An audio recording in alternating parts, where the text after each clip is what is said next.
ವಾಸ್ತುಶಾಸ್ತ್ರದಲ್ಲಿ ಮನೆಯ ಮೇಲ್ಛಾವಣಿಗೆ ಸಂಬಂಧಿಸಿದ ಹಲವು ನಿಯಮಗಳನ್ನು ಉಲ್ಲೇಖಿಸಲಾಗಿದೆ.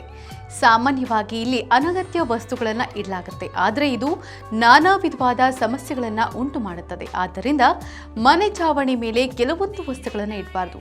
ಅವುಗಳು ಯಾವುದು ಎನ್ನುವ ಕುರಿತು ವಾಸ್ತು ತಜ್ಞರು ಹೀಗೆ ಹೇಳಿದ್ದಾರೆ. ಬಿದಿರು ಅಥವಾ ಅದರಿಂದ ಮಾಡಿದ ವಸ್ತುಗಳನ್ನು ಎಂದಿಗೂ ಛಾವಣಿಯ ಮೇಲೆ ಇಡಬಾರದು, ಬದಲಿಗೆ ಕೋಣೆಯಲ್ಲಿಡಿ. ಪೊರಕೆಯನ್ನ ಎಂದಿಗೂ ಇಡಬಾರದು. ಯಾಕೆ ಅಂದರೆ ಪೊರಕೆಯನ್ನ ಲಕ್ಷ್ಮೀ ದೇವಿಯ ಸಂಕೇತವೆಂದು ಪರಿಗಣಿಸಲಾಗುತ್ತೆ. ಇದು ಕುಟುಂಬದ ಆರ್ಥಿಕ ಪರಿಸ್ಥಿತಿಯ ಮೇಲೆ ತೀವ್ರ ಪರಿಣಾಮ ಬೀರುತ್ತೆ. ಇನ್ನು ತುಕ್ಕು ಹಿಡಿದ ಕಬ್ಬಿಣ ಹಗ್ಗಗಳ ರಾಶಿ ಹಾಕಿಡಬಾರ್ದು. ಮುಳ್ಳಿನ ಸಸ್ಯಗಳನ್ನ ಇಡದಂತೆ ಎಚ್ಚರಿಕೆ ವಹಿಸಬೇಕು. ಮನೆಯ ಛಾವಣಿ ಮೇಲೆ ಎಂದಿಗೂ ಕಸ ಸಂಗ್ರಹವಾಗದಂತೆ ನೋಡಿಕೊಳ್ಳಿ. ಇದು ಬಡತನವನ್ನ ತರುತ್ತದೆ ಎನ್ನಲಾಗುತ್ತೆ. ಇನ್ನು ಮುರಿದ ಮಡಕೆಗಳು, ಬಕೆಟ್ಗಳು ಅಥವಾ ಇತರ ಪಾತ್ರೆಗಳನ್ನ ಎಂದಿಗೂ ಛಾವಣಿ ಮೇಲೆ ಇಡಬೇಡಿ.